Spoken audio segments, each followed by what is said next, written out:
കറുത്ത നിറമുള്ള ഒരാൾക്ക് കേരളത്തെ പോലെ പൊതുബോധം ഇത്രത്തോളമുള്ള ഒരു സംസ്ഥാനത്ത് ജീവിക്കാൻ സാധിക്കില്ലേ? നിറം കറുത്തുപോയി എന്നതിൻ്റെ പേരിൽ മാത്രം സ്വന്തം ഭർത്താവിനാലും അവരുടെ വീട്ടുകാരാലും അതേപോലെ തന്നെ നാട്ടുകാരാലും കുടുംബക്കാരാലും അപമാനിക്കപ്പെടുന്ന ഒരുപാട് ആളുകളുണ്ട്. ആ ഒരു സാഹചര്യത്തിൽ തന്നെയാണ് ഇതുപോലൊരു ന്യൂസ് വരുന്നതും. ഈ ഒരു പെൺകുട്ടി സ്വന്തം ഭർത്താവിൻ്റെ അവഹേളനം അതേപോലെ തന്നെ വീട്ടുകാരുടെ അവഹേളനം ഒക്കെയും തന്നെ സഹിക്കവയ്യാതെ അതിൻ്റെ മാനസിക സമ്മർദ്ദം കൊണ്ട് തന്നെ സ്വന്തം ജീവിതം അവസാനിപ്പിക്കുകയും ചെയ്തു. എല്ലാവരെയും തന്നെ അതീവ ദുഃഖത്തിലേക്ക് ആഴ്ത്തിയ വാർത്ത. തീർച്ചയായിട്ടും ഒരുപാട് സ്വപ്നങ്ങളോടെ അവൾ വിവാഹ ജീവിതത്തിലേക്ക് കടന്നപ്പോൾ 20 ദിവസത്തിന് ശേഷം ആ ഭർത്താവ് ഗൾഫിലേക്ക് പോവുകയും എന്നിട്ട് ഗൾഫിലെത്തിയതിന് ശേഷം ഭാര്യയോട് വിളിച്ച് നിന്റെ നിറം കറുപ്പാണ്, നിനക്ക് ഇംഗ്ലീഷ് സംസാരിക്കാൻ അറിയുന്നില്ല, അതുകൊണ്ട് തന്നെ എനിക്ക് നിന്നെ വേണ്ട എന്ന രീതിയിൽ അവളോട് പറയുകയും ചെയ്തു. ഒരുപക്ഷെ ഈ കാര്യങ്ങളൊന്നും പുറത്തറിയിക്കാതെ അവളുടെ വീട്ടിൽ പോലും നടക്കുന്ന അവഹേളനങ്ങളൊന്നും തന്നെ സ്വന്തം വീട്ടുകാരെയോ ഉമ്മയെയോ ഉപ്പയെയോ അറിയിക്കാത്ത രീതിയിൽ തന്നെ ആ പെൺകുട്ടി എല്ലാം സഹിച്ച് ഒരുപാട് ദിവസം കോളേജിലേക്കും മറ്റും പോയി തൻ്റെ ജീവിതം തള്ളി നീക്കി. അതിനിടയ്ക്ക് തന്നെ പഠിത്തത്തിൽ ഒട്ടും താല്പര്യമില്ലാതായ അവളുടെ പ്രശ്നം എന്തോ ഉണ്ടെന്ന് മനസ്സിലാക്കിയ അധ്യാപിക തന്നെ അവളോട് കാര്യം ചോദിച്ചപ്പോഴാണ് അവൾ സത്യങ്ങളൊക്കെയും തന്നെ തുറന്നു പറഞ്ഞത്. പക്ഷേ ആ കാര്യങ്ങൾ സ്വന്തം വീട്ടിലേക്ക് അറിയിക്കുകയും ചെയ്തിരുന്നു. എന്നാൽ അവിടെ നിന്നും അവൾക്ക് എല്ലാം ശരിയാവുമെന്ന രീതിയിൽ ഉപദേശവും ലഭിച്ചു. ഒരുപക്ഷെ ഒരു മാതാവിനും ഒരു പിതാവിനും അതല്ലാതെ മറ്റൊന്നും തന്നെ അവളോട് പറയാൻ സാധിക്കില്ല. കാരണം എത്ര തന്നെ അവൾ വിഷമിക്കുന്നുണ്ടെങ്കിൽ പോലും ഇതുപോലെ ഒരു പെൺകുട്ടിയായാലും ആൺകുട്ടിയായാലും റേസിസത്തിൻ്റെ പേരിൽ ഇതുപോലെ ആത്മഹത്യയ്ക്ക് തുനിയുമെന്ന് ആരും തന്നെ വിചാരിക്കുന്നില്ല. പക്ഷെ ആ സാഹചര്യത്തിൽ എൻ്റെ നിറം കറുപ്പായത് കൊണ്ട് തന്നെ ഞാൻ ഇതുപോലെ വിവാഹിതയായതിനു ശേഷം ഇതുപോലെ എൻ്റെ ഭർത്താവ് എന്നെ ഒഴിവാക്കിയാൽ, ഭർത്താവിൻ്റെ വീട്ടുകാരും എന്നെ തള്ളിപ്പറഞ്ഞാൽ ഇനി ഞാൻ ആർക്ക് വേണ്ടിയാണ് ജീവിക്കേണ്ടത്? ഒരുപക്ഷെ ഞാൻ ജീവിക്കുകയാണെങ്കിൽ തന്നെ സ്വന്തം വീട്ടുകാർക്ക് അതൊരു ബാധ്യതയായാലോ എന്ന തോന്നലും ആ പെൺകുട്ടിക്ക് ഉണ്ടായേക്കാം.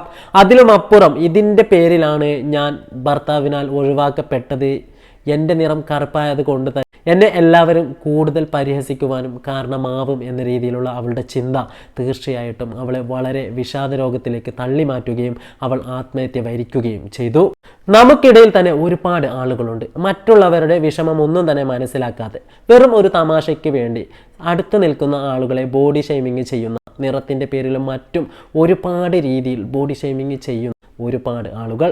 അവർക്കൊന്നും തന്നെ ഈ ബോഡി ഷെയ്മിങ്ങിന് ഇരയാക്കപ്പെടുന്നവൻ്റെ വേദന ഒരിക്കലും തന്നെ മനസ്സിലാവണം എന്നില്ല. കാരണം അവർക്ക് നേരം പോക്കിനുള്ള വെറും തമാശ മാത്രമാണ് അവർ പറയുന്നത്. പക്ഷേ ആ സാഹചര്യങ്ങളിലൊക്കെയും തന്നെ അത് അനുഭവിക്കുന്നവൻ്റെ വേദന ഒരിക്കൽ പോലും ഇതുപോലുള്ള മന്ദബുദ്ധികളായിട്ടുള്ള ജനങ്ങൾക്ക് മനസ്സിലാവണമെന്നില്ല.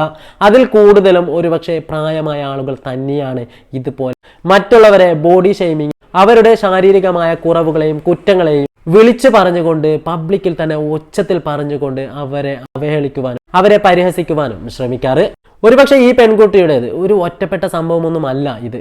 ശരിക്കും പറഞ്ഞാൽ ആ പുരുഷനെക്കാട്ടിയും സൗന്ദര്യം ആ പെൺകുട്ടിക്ക് തന്നെ ഉണ്ട് എന്ന കാര്യത്തിൽ സംശയമില്ല. പക്ഷെ എന്നിട്ട് പോലും സ്ത്രീ ആയതുകൊണ്ട് തന്നെ നിനക്ക് വെളുത്ത നിറമില്ലെങ്കിൽ നിനക്ക് പബ്ലിക്കിനിടയിൽ ഒരു വാല്യൂം ഇല്ല എന്ന രീതിയിൽ അവളുടെ മനസ്സിലേക്ക് തന്നെ തിരികെ കയറ്റുന്ന രീതിയിലായിരുന്നു ഇവരൊക്കെയും തന്നെ അവളോട് പെരുമാറിയത്. ഒരുപക്ഷെ ഈ മണ്ടനായ ഭർത്താവിന് കല്യാണത്തിന് മുമ്പ് അവളെ ശരിക്കൊന്ന് നോക്കിയിരുന്നുവെങ്കിൽ, ആ സമയത്ത് ഇവൻ്റെ കണ്ണിലേക്ക് അന്ധത ബാധിച്ചില്ലായിരുന്നുവെങ്കിൽ, അവൻ ആദ്യമേ ഈ പെൺകുട്ടിയെ വേണ്ട എന്ന രീതിയിൽ അവിടെ നിന്ന് പോയിരുന്നുവെങ്കിൽ ഒരിക്കലും തന്നെ ഈ പെൺകുട്ടിയുടെ ജീവിതം ഇല്ലാതാവില്ലായിരുന്നു. ഒരുപാട് പ്രതീക്ഷകളോട് അച്ഛനും അമ്മയും പോറ്റി വളർത്തിയ മോള്, അതിലും അപ്പുറം പഠിക്കാനൊക്കെ മിടുക്കിയായിരുന്നു എന്ന് അധ്യാപകർ തന്നെ പറയുന്നുണ്ട്. അങ്ങനെയുള്ള പെൺകുട്ടി എത്രയോ ഉയരങ്ങളിലേക്ക് എത്തേണ്ട ആ പെൺകുട്ടി, പക്ഷെ ഈ മനുഷ്യൻ്റെ വെറും നീചമായ മനസ്സിലൂടെ തോന്നിയ ചെറിയൊരു ആഗ്രഹത്തിന് വേണ്ടി മാത്രം ശരിക്കും പറഞ്ഞാൽ ഈ പെൺകുട്ടിയെ കൊലയ്ക്ക് കൊടുക്കുക തന്നെ ആയിരുന്നു ആ മനുഷ്യൻ ചെയ്തത്. ഒരുപക്ഷെ അതിൻ്റെ പേരിൽ തന്നെ ആ മനുഷ്യന് ജീവിതത്തിൽ ഒരിക്കലും തന്നെ മനസ്സമാധാനം കിട്ടണമെന്നില്ല. അതിലുമുപരി അവന് ഇനിയൊരു പെണ്ണ് കിട്ടാനും സാധ്യതയില്ല. പക്ഷെ എന്തു തന്നെ ആയാലും ഇതുപോലൊരു ഭർത്താവിനൊപ്പം ജീവിക്കുന്നതിലും ഭേദം ഇത് തന്നെയാണ് എന്ന കാര്യത്തിൽ സംശയമില്ല.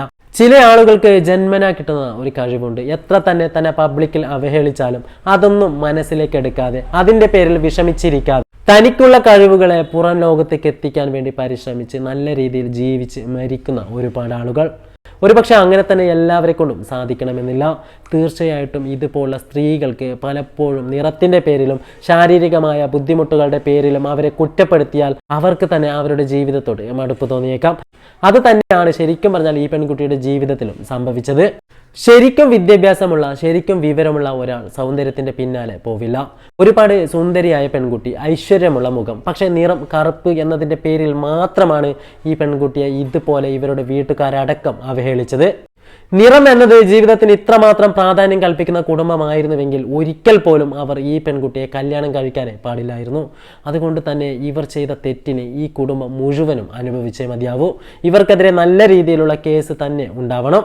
ഇവർക്ക് നല്ല രീതിയിലുള്ള ശിക്ഷ തന്നെ വാങ്ങിച്ചു നൽകണം. കാരണം ഒരു പാവം പെൺകുട്ടിയുടെ മരണത്തോടെ ആ കുടുംബത്തിന് തന്നെ തീരാ വേദനയാവുന്ന രീതിയിലായിരുന്നു ആ പെൺകുട്ടിയെ ഇവർ മനഃപൂർവ്വം കൊലപ്പെടുത്തിയത്.